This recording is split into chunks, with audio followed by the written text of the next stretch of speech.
Hey there and welcome back to our kitchen. My name is Emily and this is Lauren and we are two of Festival's Mealtime Mentors.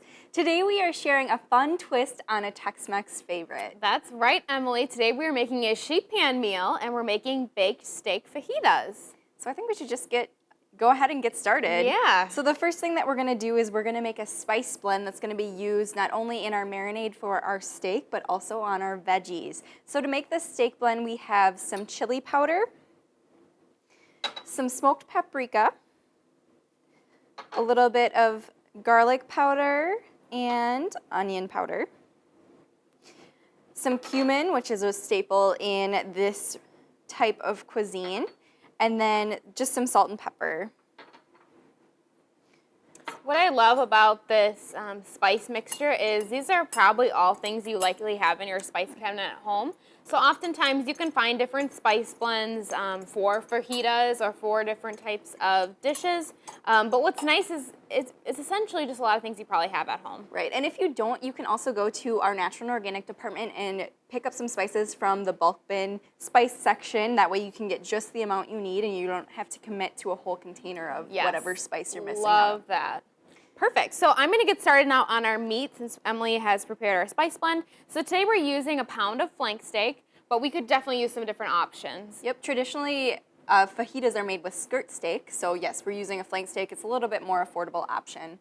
So we're just going to marinate it in our plastic bag here. We've got a little bit of soy sauce or tamari for gluten-free, fresh lime juice, and then a little bit of olive oil.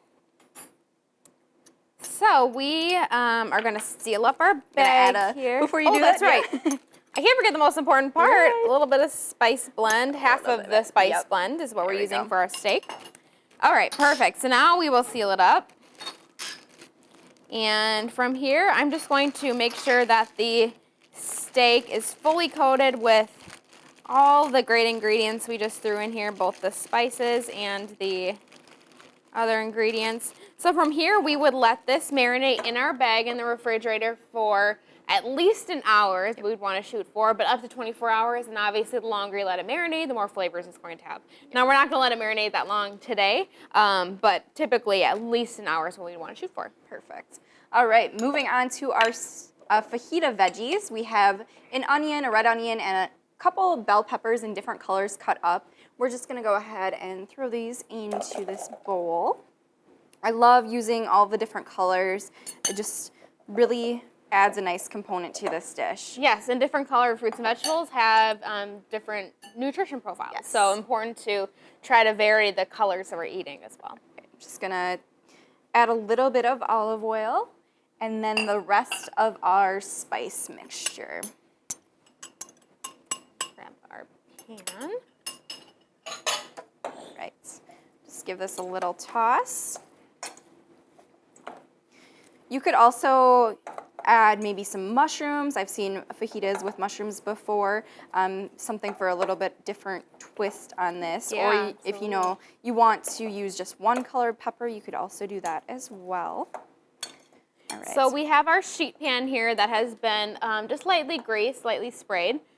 So I'm going to add our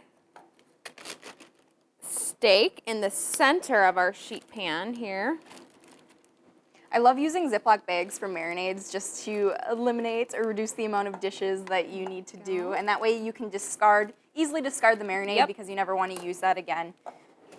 All right, so I'm just going to go ahead and kind of pour these vegetables around the outer corners. And they will definitely be cooking down, so yes, it's just fine if they're touching a little bit. So we have our oven preheating to 450. So when we do our sheet pan meals, it's typically a high heat, so 450. We're going to bake this for 15 minutes, and then we're going to turn the broiler on high. We're going to broil it for 5 minutes. And what does that do? That just helps to finish cooking the meat, but it also gives a nice char to the vegetables. Yes. All right, so I'm going to stick this in the oven. All right, so once the meat is pretty much done, cooked to your liking, we would suggest letting the meat rest for about 5 minutes before you cut it. That just helps lock in all of the juices and makes sure that you have a nice and tender, juicy meat. Yeah, so this looks awesome. You can see why we turn on the broiler. The veggies are really nice and charred. The meat is definitely browned. It's definitely done. Yes. So it's ready to go. Go ahead and put some of these on here. Such an easy weeknight meal. Yes. Great meal to serve a crowd. You could definitely up the veggies. You could do 2 separate pans, one for just the meat, one for just the veggies if you are serving maybe a big group of people.